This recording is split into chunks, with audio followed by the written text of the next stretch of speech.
படைச்செருக்கு 78. செருக்கு என்றால் தனிப்பட்ட முறையிலே ஆணவம் என்று பொருள். இங்கே படைச்செருக்கு என்றால் பெருமிதம் என்று பொருள். ஒரு 2 அணிகள் விளையாடுகின்றன. ஒரு அணி வெற்றி பெற்று விட்டது, ஒரு அணி தோல்வி கண்டது. வெற்றி பெற்ற அணி தங்களுடைய வெற்றிக்காக கொண்டாடுவது இருக்கிறதே, அது பெருமிதம். ஆணவமாக ஏதாவது தப்பு பண்ணினார்களே ஆனால், அவர்களை பழிப்பார்களே ஆனால், அது பிழை. அதே போல் இங்கே படைச்செருக்கு என்பது பெருமிதம். நான் ஏற்கனவே ஒரு முறை சொல்லி இருக்கிறேன். கோவி மணிசேகரன் என்று ஒரு பெரும் சரித்திர புதின ஆசிரியர், நிறைய நூல் கதைகள் எழுதியிருக்கிறார். அவரை ஒரு முறை தொலைக்காட்சி நேர்காணல் செய்தது. உங்க எல்லோரும் திமிர் பிடித்தவர் என்று சொல்லுகிறாரே என்று அந்த பேட்டி கேட்பவர், நேர்காணல் செய்பவர் கேட்கிறார். சொல்கிறார். அந்த பேட்டியில நான் நேராக பார்த்தேன், அந்த தொலைக்காட்சி வழி அந்த நேர்காணலை பார்த்தேன். அவர்களுக்கு செருக்குக்கு பெருமிதம் என்று ஒரு பொருள் இருப்பது தெரியாமல் சொல்கிறார். வேண்டுமானால் அப்படி எடுத்துக் கொள்ளுங்கள், எனக்கு இருப்பது ஆணவம் இல்லை, பெருமிதம். நான் ஒன்றுமே படிக்காதவன் என்றால் பள்ளியில் படிக்காதவன், ஆனால் வரலாற்று ஆய்வு செய்தவன். அந்த வரலாற்று ஆய்வின்படிதான் இத்தனை நுணுக்கமானவற்றை எல்லாம் செய்கிறேன். எனக்கு இருப்பது பெருமிதம் என்று அவர் சொன்னார். பெருமிதம் என்பதனுடைய பொருளை உணர்ந்து கொள்ள வேண்டும் என்பதனாலே நம்முடைய தொல்காப்பியர் சொல்லுகிறார், கல்வி, தருகன், இசைமை, கொடை என சொல்லப்பட்ட பெருமிதம் 4. இந்த 4 வழியிலே பெருமிதம் வரும். அந்த பெருமிதத்தை நீங்கள் மேற்கொள்ளலாம் என்பதற்கு அத்தாட்சி நம்முடைய முப்பாட்டன் தொல்காப்பியன். நாளை மீதி. நன்றி, வணக்கம். அர்த்தம். இந்த இடத்திலே வருகிற செருக்கு என்பதற்கு படையின் பெருமிதம் என்று பொருள். இங்கே முதலாவது குறளுக்கு வருகிறோம். என்னை முன் நில்லன்மின் தெவ்விர் பலர், என்னை முன் நின்று கல் நின்றவர். இங்கே தெவ்வீர் என்றால் பகைவரே என்று பொருள். பகைவர்களே. தெவ்வீர், தெவ்வு பகையாகும் என்பது ஒரு மூப்பா தொல்காப்பியத்துல. தெவ்வு பகையாகும், 2 சொல். தெவ்வு பகையாகும் என்பது ஒரு மூப்பா. தெவ்வு என்கிற சொல்லுக்கு பகைவர். தெவ்வீர் என்றால் பகைவரே என்று விളിக்கிறார். ஒரு ஆணை. என்னுடைய தலைவன் எப்படிப்பட்டவன் தெரியுமா? அவன் மகாவீரன்.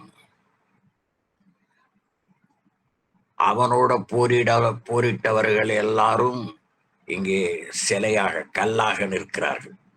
நடுகள் நடுவார். பெரிய வீரனை எல்லாம் அவனுடைய வீரத்தின் நினைவாக நடுகள் இடுதல் என்று பழங்காலத்திலே ஒரு வழக்கம். கல் நின்றவர். இங்கே பார்த்துக்கோ, என்னுடைய தலைவனை எதிர்த்தவர்கள் எல்லாம் நடுகல்லாக இருக்கிறார்கள், நீயும் ஓடி போயிடு என்று சொல்வதுதான் இந்த குறள். என்னை முன்னில்லன்மின், என்னுடைய தலைவன், MI என்றால் தலைவன். என்னை முன்னில்லன்மின், யார? தெவ்வீர், பகைவர்களே, என்னுடைய தலைவன் முன் நிற்காதீர்கள். ஏன் தெரியுமா? பலர் என் ஐ முன் நின்று, பலர் என்னுடைய ஐ தலைவன் முன் நின்று போரிட்டு தோற்று அவர்களுக்கு கிடைத்த பலன் இதோபா, இங்கே இருக்கிற கல்லாக நிற்கிறார்கள். அவர்களுக்கு நடுகருக்கள் நடப்பட்டு விட்டன. நீங்களும் எதிர்ப்பீர்களே, ஆனால் உங்களுக்கும் அதே கதிதான் என்று சொல்லாமல் சொல்லுகிறான் அந்த படை வீரன். இங்கே அதிகமான் நெடுமானஞ்சி பற்றி ஔவையார் சொல்லுகிறார்.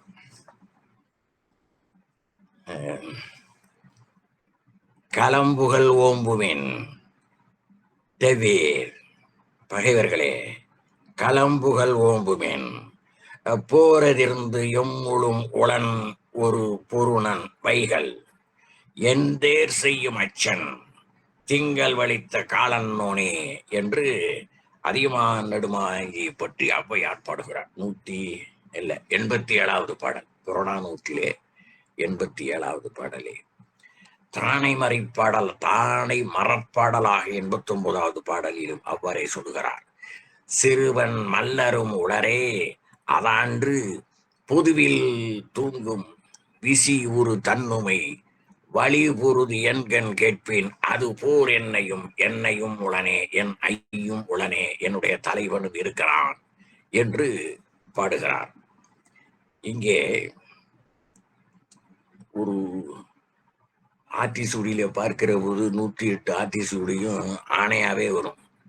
அறம் செய்ய விரும்பு, ஆறுவது சினம், இயல்வது கரவேல் என்று எல்லாம் ஆணையாகவே இருக்கும். அது மாதிரி இந்த குரல்ல என்னுடைய தலைவன் முன் நில்லாதே போ என்ற அந்த படை சொல்வதாக ஒரு ஆணையாக சொல்லப்படுகிறது. ஏனென்றால் உன்னுடைய உயிரை நீ பாதுகாத்துக் கொள்ள வேண்டும், அவ்வளவு வலிமையானவன் என்பதை இந்த குரல் மூலமாக சொல்கிறார். அடுத்தது, காண முயலை அம்பினில் யானை பழைத்த வேல் எந்தலினிது. ஒரு போருக்கு போறான்னா ஒரு வீரன் முயலை அடிச்சேன்னு சொல்லக்கூடாது. 8 முயலை அடிச்சு ஒரு கம்பளை கூத்திக்கிட்டு வருவான். அந்த காலத்துல ஒரே கம்பளை 8 முயலை கோத்துக்கிட்டு வருவான். அது வீரமா? இல்லை என்கிறார். யானை அடி, அது தப்பிச்சிரும், பரவாயில்ல, அதுதான் சரி, அதுதான் உன்னுடைய வீரத்துக்கு பெருமை. காண முயலெய்த அம்பினில், எல்லா காட்டு முயல எல்லாத்தையும் அடிச்சிடலாம். யானை பிழைத்த வேல் ஏந்தல் இனிது. யானையுடன் போரிடுகிறாய், ஆனால் அது அந்த அம்பு தப்பித்து விடுகிறது, அல்லது அந்த அம்பு பட்டு அது ஓடிவிடுகிறது என்றால் அதுதான் வீரம் என்பதை இந்த பாடலிலே சொல்கிறார். இந்த குரலிலே காண முயலெய்த அம்பினில் யானை பிழைத்த வேல் ஏந்தல் இனிது.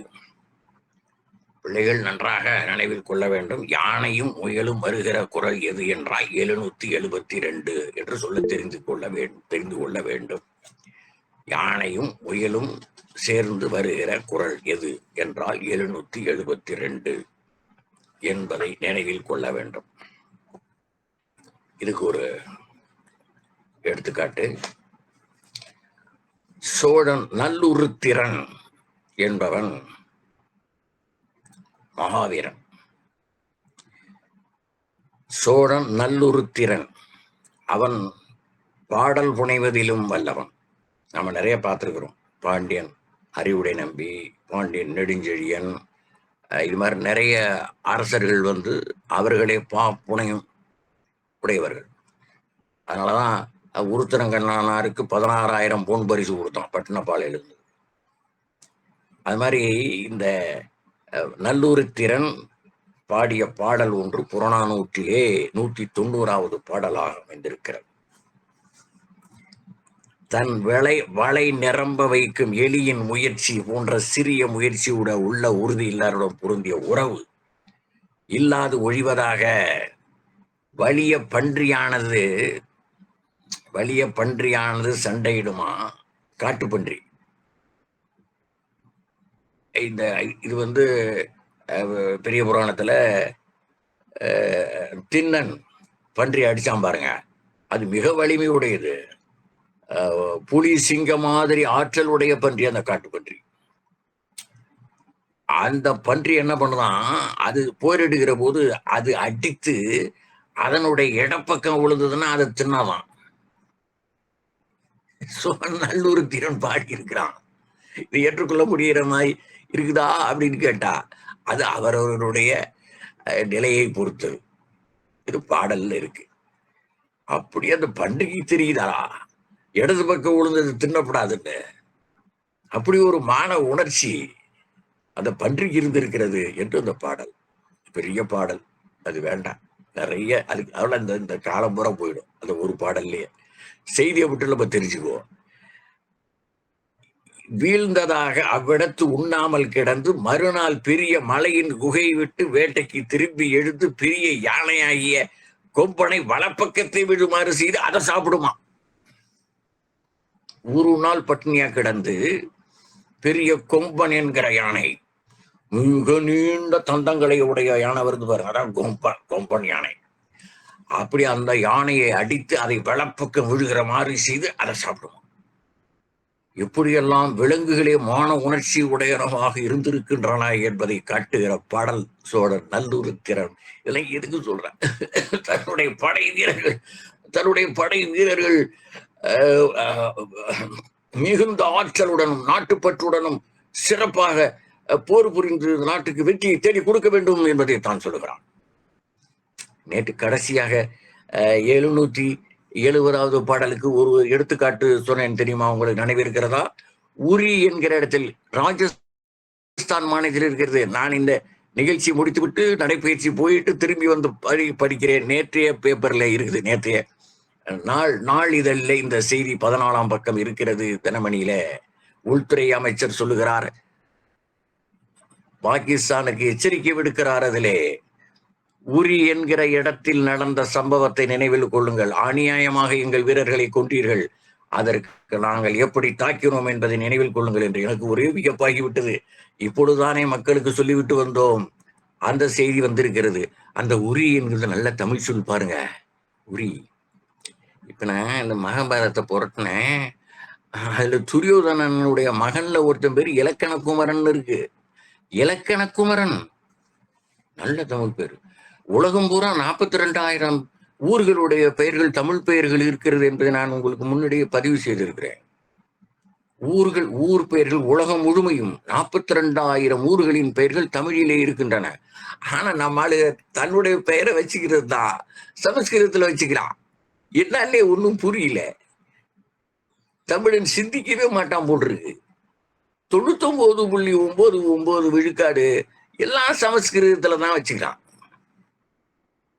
உரி இது ராஜஸ்தான் மாநிலத்தில் இருக்கிறது என்பதை நேற்று நான் சொல்லும் போது எனக்கு தெரியவில்லை. நேற்று அந்த பத்திரிகை செய்தியை படித்தவுடன் அந்த அமைச்சர் ராஜஸ்தானிலே இருந்து பேசியிருக்கிறார்.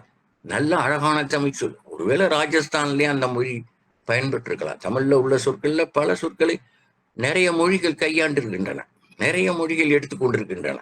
அப்படி இந்த உரி என்பதை எடுத்துப்ப உரிச்சல் படிச்சோம்லையா நேற்று? சால, உரு, தவ, நனி, கூர், கழி இதெல்லாம் உரி சொற்கள். உரி என்று பெயர். தமிழ்நாட்டுல கூட அந்த உரிங்கிற பெயர் இருக்கிறதா எனக்கு தெரியல. 100,000 ஊர்கள் இருக்கின்றன தமிழ்நாட்டுல.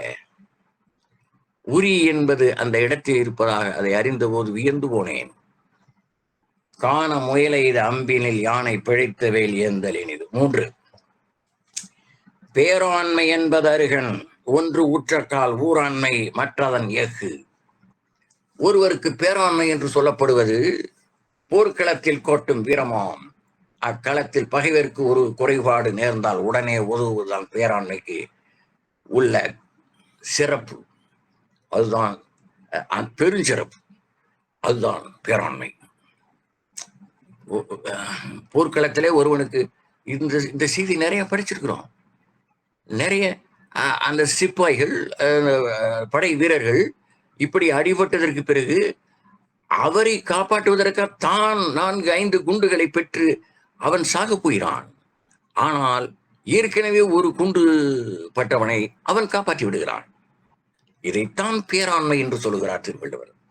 பேராண்மை என்பது அருகன், ஒன்று உற்றக்கால் ஊராண்மை மற்றதன் எஃகு. எப்படியெல்லாம் ஆய்ந்திருக்கிறார், எப்படியெல்லாம். வெறும் வாழ்வியலை மட்டுமில்லை, போர்க்களத்திலே கூட தன்னுடன் படை வீரனாக இருக்கிற ஒருவன் குண்டடிபட்டால் அல்லது கத்தியாலோ வேலியாலோ அடிபட்டால் அவனுடைய துன்பத்தை துடைத்து விட்டுதான் இவன் சண்டை போடுவான். அதற்குள் இவனை வீழ்த்தி விடுவான் அவன். அதை பற்றி அவன் பொருட்படுத்துவதில்லை, தன்னுடைய உயிரை பொருட்படுத்துவதில்லை. வீரம் தான் முக்கியம். அதான் பேராண்மை என்று சொல்கிறான். சிறுவஞ்சம் மூலம் சொல்லுது. இதுக்கு ஒரு எடுத்துக்காட்டு சொல்லணும் இல்லையா? ஒரு 5 செய்தி 300 சிறுவஞ்ச மூலம் 100. அந்த சிறுபஞ்ச மூலத்துல 5 செய்தி வருது. ஒன்று, இந்த பேராண்மைங்கிறதுக்கு எப்படி எல்லாம் உதவ முடியும் அப்படிங்கிற சிறுபஞ்ச மூலம் சொல்லுது. உடை அவிழ்ந்து வீழ ஓடுபவர் ஒன்று.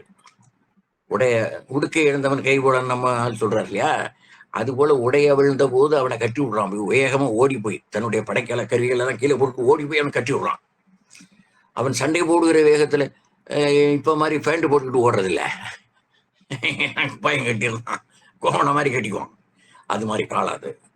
உடைய விழுந்து விழ ஓடுபவர், தோல்விக்கு சான்றாக வாயில் புள்ளை வைத்திருப்பவர், நீருள் புகுந்து போயவர், படைக்கலம் இழந்தவர், போரிடுதலை விட்டு வெளியே நடந்தவர் ஆகியவரை நெருங்கி துன்புறுத்தலாகாது. யாரெல்லாம் போய் துன்புறுத்தக்கூடாது, அதுதான் பேரண்மை.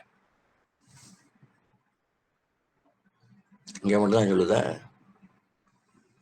பாருங்க. உடையிட்டார் புல்மேய்ந்தார் ஓடுனர் புக்கார் படையிட்டார் பற்றேதுமின்றி நடையிட்டார் இவ்வகை ஐவரையும் என்றும் அணுகாரே செவ்வகை சேவகர் சென்று என்று சிறுபஞ்சம்பலம் 41வது பாடல் சொல்லுகிறது. இதை ஏன் புறநானூறு சொல்லலையானா சொல்லுது. ஆவும், நீங்களாம் உங்களுக்கு எல்லாத்துக்கும் தெரிஞ்ச பாடல். ஆவும் ஆணியல் பார்ப்பன மாக்களும் பெண்டிரும் பிணியுடையீரும்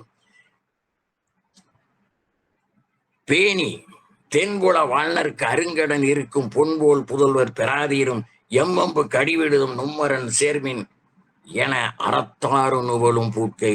இந்த கடைசி அடியை கவனிங்கள். அறத்தாறு நுவலும் பூட்கை.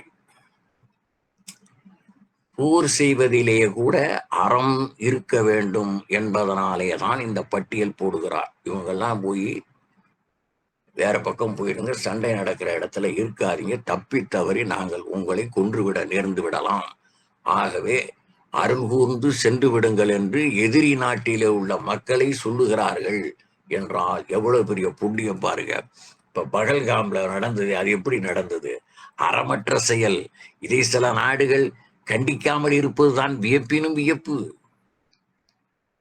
அந்த பகுதி, அந்த அழகை சுற்றி பார்க்கலாம் என்று வந்த பயணிகளை கொன்று குவித்திருக்கிறார்களே 26 பேர்களை. இதை தட்டி கேட்காதவனெல்லாம் ஒரு மனிதனா? அவன் எந்த நாட்டை சார்ந்தவனாக இருந்தாலும் இதுல எப்படி சொல்லுது? அறம், அறத்தின்படி வாழ வேண்டும். ஆவும் பசுக்களை கொல்லப்படாதரா. டேய், பசுக்களை கொல்லக்கூடாது. அது உடம்பெல்லாம் பால் தருகிறது. ஒரு குழந்தையின் தாய்க்கு பால் இல்லை என்றால் அந்த தாய் தான் பாதுகாக்கப்படுது. ஆவும் ஆணியல் பார்ப்பன ஆக்களும் பெண்டிரும் பிணியுடையீரும். நோய்வாய்ப்பட்டவர்கள், கிழவர்கள், பெண்கள் எல்லாம் ஒதுங்க.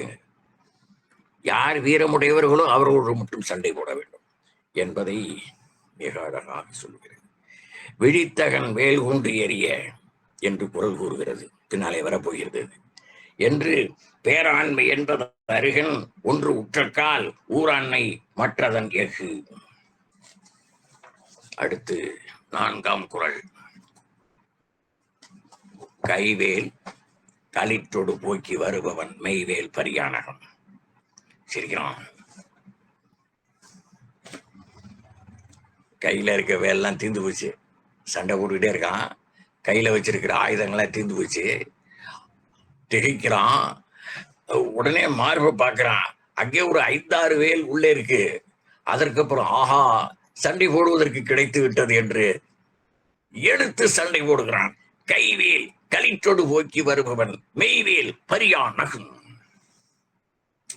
கைவேல் களிற்றொடு போக்கி வருபவன் மெய்வேல் பரியான. மெய்வேல் உடம்புலப்பட்ட அந்த வேலை பறித்து, பரியானா பறித்து என்று ஆஹா கிடைத்து விட்டது என்று அவன் கொக்கரிக்கிறான், சிரிக்கிறான். சண்டை போடுவதற்கு அவன் சண்டை போடுவதே அவ்வளவு விருப்பம் உடையவன். படை வீரர்களுக்கு சொன்னாலும் கேட்க மாட்டான். இதை அடுத்தாப்புல பார்க்க போறோம்.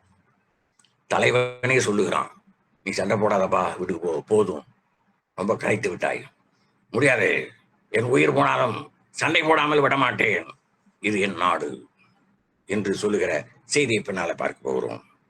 இங்க பாருங்க. கைவேல் களிற்றோடு போக்கி வருபவன் மெய்வேல் பரியானகம். தன் கையில் இருந்த வேலை ஒரு யானை மேல் ஏவி போகவிட்டு வருபவன் தன் உடலில் பட்ட வேலை பறித்து கருவி வாய்த்ததாக மகிழ்வான். நான் சண்டையிடுவதற்கு உரிய கருவி கிடைத்து விட்டது, நான் கொண்டு வந்த கருவி தீந்து போனால் என்ன என்று. இந்த காட்சியே ராமாயணத்துல இந்திரசித்துக்கு லக்குவனுக்கு போர் நடைபெறுகிறது. இந்திரசித்து என்கிறவன் ராவணனுடைய மகன். ராவணன் போன்ற வலிமை உடையவன், மிகச்சிறந்த வீரன். இந்திரசித்து சம வலிமை உடையவர்கள். லக்குவனும் இந்திரசித்தும் ஒரு கட்டத்தில் லக்குவனையே வீழ்த்தி விடுகிறான் இந்திரசித்து. பிறகு லக்குவன் வெல்லுகிறான் என்பது கதை வேறு.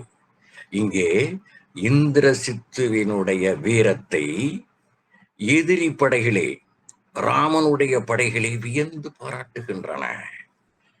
எந்த அளவுக்கு தன் மேல் அந்த வில் அம்புகள் எல்லாம் பாய்ந்தும் கூட அவன் சளைக்காமல் சண்டையிடுகிறானே என்று இந்திரசித்தினுடைய வீர தீரத்தை ராமன் உள்பட எல்லோரும் புகழ்கிறார்கள்.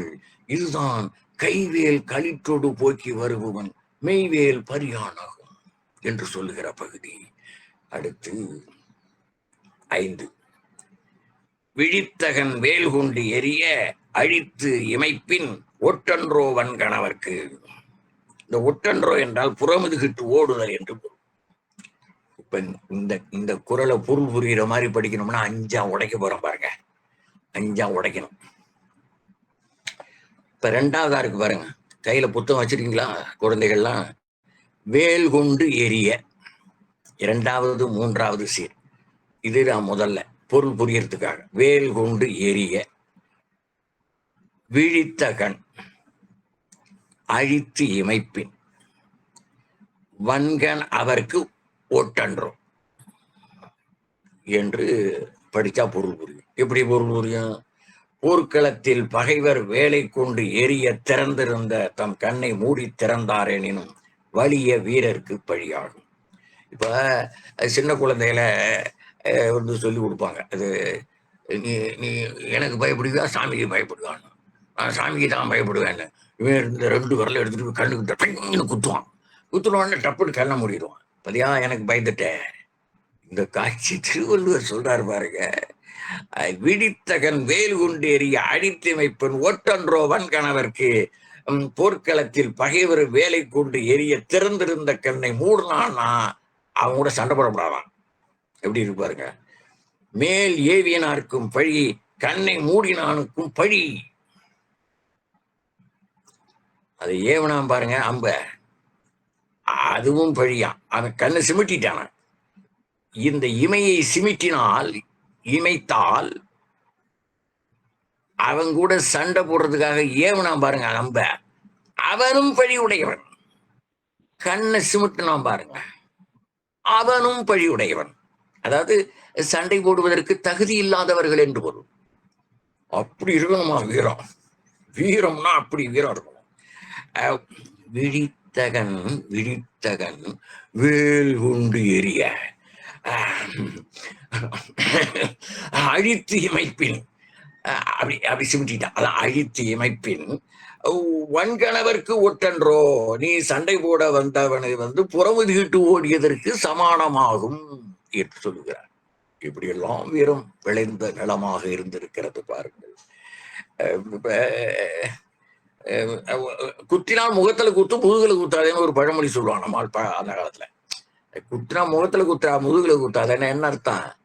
பின்னால போய் புறம் பேசாதே, என்னை பத்தி தப்பா சொல்லாதேன்னு பொருள். அதுக்கு உள்ளார்ந்த பொருள் என்னன்னா, நேருக்கு நேரா சொல்லிவிடு. ஏதாவது சொல்றதுன்னா நேருக்கு நேரா சொல்லு, பின்னால போய் சொல்லாத. நானே தாங்கிக்குவேன்.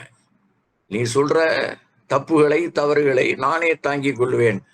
அதை இட்டு கட்டி அங்க போய் இன்னொரு இடத்துல போய் பத்த வைக்காது. எங்க ஊர்ல ஒருத்தர் இருந்தான், ஒரு 50-60 ஆண்டுகளுக்கு முன்னால. வரும்போது சொல்லுவாங்க, நெருப்பூச்சி வேணான்னாங்க. எனக்கு இது சிறு பிள்ளையில தெரியல. ஒருத்தனுக்கு பேர் நெருப்பூச்சின்னு பேர் வச்சிருப்பானான்னு. அவன் பேசிட்டு போனதுக்கு அப்புறம் சொல்லுவாரு, அவன் வந்துட்டான்னா தீக்குச்சி இல்லாமே அந்த இடம் எரியும். எப்படி எரியும்னு கேட்கிறேன். எனக்கு புரியல அந்த வயதுல.